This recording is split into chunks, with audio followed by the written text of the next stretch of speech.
y'all? I hope y'all are doing marvelous. And welcome back to another nutrition video where in this one I'm gonna go ahead and go over how to make pot roasts. So what I have here is beef top round from Food Lion. So I have here everything that I'm gonna be using to cook this roast. It's gonna be pressure cooked. So, you know, I'm gonna be using my pressure cooker here, my Instant Pot brand. And then I have carrots and potatoes, which are gonna go in a little after the roast has already been cooked. And then I have an onion here that I'm gonna chop up into slices. That's gonna be mixed in with this gravy that's right here. And then everything will be combined in here. But first things first, right, I'm gonna go ahead and cut up my onions real quick. And then I'm gonna go ahead and show you what to do here with the top round, you know, or at least what it is that, you know, I've learned growing up, you know, watching like my mom cook, you know, roast and things like that. But I'm gonna start chopping off my onions and I'm gonna come back.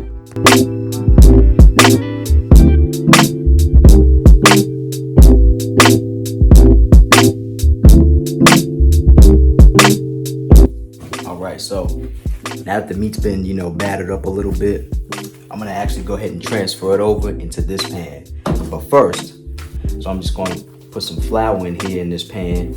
All right, so what we're gonna do now is just gonna take this here and we're gonna just, like I said, toss it around a little bit until you get the whole, both sides, right, of the meat. You wanna just get as much flour on it as humanly possible, right? I got a cast iron frying pan set up with some avocado oil in it, and what'll happen from there is we'll end up charring both sides of the cut. So I had to wash my hands real quick, of course, but now that, you know, the meat has been, dipped in flour on both sides, now we can go ahead and season the food with whatever seasonings you choose. That's those are my go-to, and garlic powder, of course. Those are all my go-to.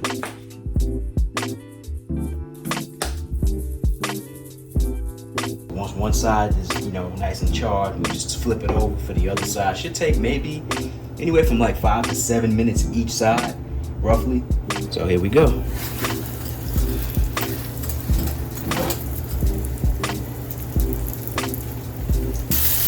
By the way, I forgot to mention too, when you turn on your cast iron frying pan, start with medium heat.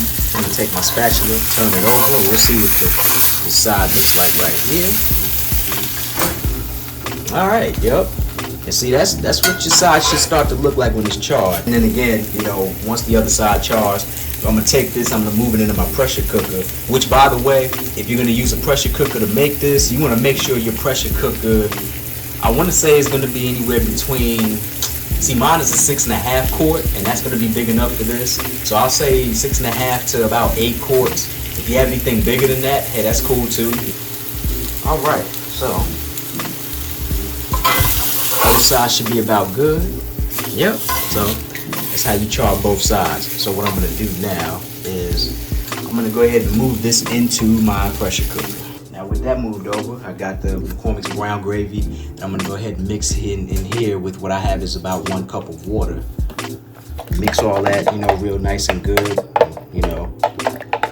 So the gravy and the chopped onions that you saw earlier, all that's gonna go in this frying pan next.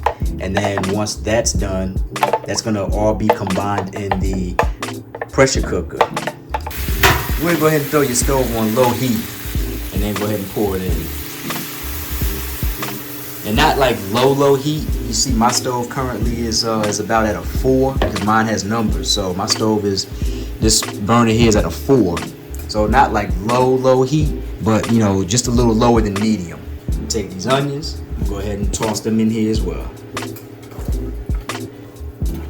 And mind you, these diced onions, this is about a half of an onion here. This is about half of a whole onion. Let the caramelization process happen here, and then it should take about, I'm gonna say, maybe 5 minutes at the most. I mean, it is just gravy and onions. All right, y'all, and this is our gravy with our caramelized onions. So now we're just gonna go ahead and throw this in here, right? And this should be everything we need to go ahead and start cooking this roast. Depending on how your gravy turned out, you may or may not need to add just a little bit of water in here. You don't really want to cook something in a pressure cooker that doesn't have any water that it can use. All right, I'm gonna lock it, and we're gonna go ahead and throw this on pressure cook. And now that for time, we're gonna do an hour and 15 minutes, right? Because once the hour and 15 minutes is done, that's where the carrots and potatoes are gonna come in, all right? We're gonna throw some carrots and potatoes in there to, to simply complete the roast. And we should be good to go ahead and start it. All right, everyone. So my meat has finished in the pressure cooker. So I'm gonna go ahead and open this lid, right? So that right there is about what your meat should look like. I'm gonna go ahead and take this chef's knife right here and then just kind of poke it in. And you can kind of see that, yeah, it's cooked really well. And don't mind the noise, it's just telling me to close the lid. Now, for the potatoes and the carrots you just threw in there, you're gonna want anywhere between an extra 20 to 25 minutes. And then your roast should be completely finished. But once 20 minutes is over with, I'll come back, show you what everything looks like. And then, I'm gonna go ahead and cut up everything, nice and neat. And then go ahead and add it to my containers, which is simply just gonna be mixed with rice, jasmine.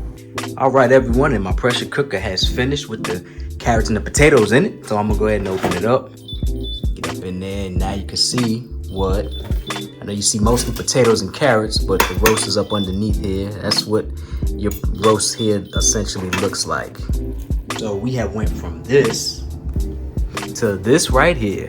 So this is my meal prep for this week. Hope you all enjoyed that video. I appreciate y'all for tuning in. If y'all decide to try this out, hopefully y'all like it as much as I do. Thank you, and until next time, see y'all on the next one.